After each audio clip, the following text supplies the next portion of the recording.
విశాఖపట్నంలో జరుగుతున్న రెండో టెస్ట్ మ్యాచ్ లో భారత్ పట్టు బిగించింది. తొలి ఇన్నింగ్స్ లో భారీ స్కోర్ చేసిన భారత్ రెండో ఇన్నింగ్స్ లో 255 పరుగులకే ఆలౌట్ అయింది. ఇంగ్లాండ్ ముందు 394 పరుగుల టార్గెట్ ను ఉంచింది. యువ బ్యాటర్ శుభమన్ గిల్ సెంచరీ బాదటంతో రెండో ఇన్నింగ్స్ లో భారత్ 255 పరుగులు చేయగలిగింది. గత కొంతకాలంగా విఫలమవుతున్న శుభమన్ గిల్ విశాఖ వేదికగా ఇంగ్లాండ్ తో జరుగుతున్న రెండో టెస్ట్ మ్యాచ్ లో మళ్లీ ఫామ్ లోకొచ్చాడు. 131 బంతులను ఎదుర్కొని టెస్టుల్లో మూడో సెంచరీ సాధించాడు. ఓవర్ నైట్ స్కోర్ 28-0తో శనివారం ఆట ప్రారంభించిన భారత జట్టు వెంటనే 2 వికెట్లు కోల్పోయింది.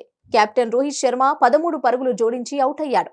ఆ వెంటనే యశస్వి జైస్వాల్ కూడా పెవిలియన్ బాటపట్టాడు. తర్వాత క్రీజులోకి వచ్చిన శ్రేయస్ అయ్యర్, రజత్ పఠీదార్ కూడా విఫలమయ్యారు. దీంతో 122 పరుగులకే భారత జట్టు 4 వికెట్లు కోల్పోయింది.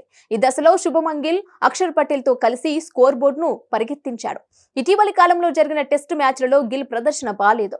తక్కువ స్కోర్లకే వెనుదిరగడంతో సోషల్ మీడియాలో విమర్శలు ఎదుర్కొన్నాడు. తాజా మ్యాచ్ లో మళ్లీ ఫామ్ లోకి వచ్చి సెంచరీ బాదటంతో గిల్ అభిమానులు సంతోషం వ్యక్తం చేస్తున్నారు.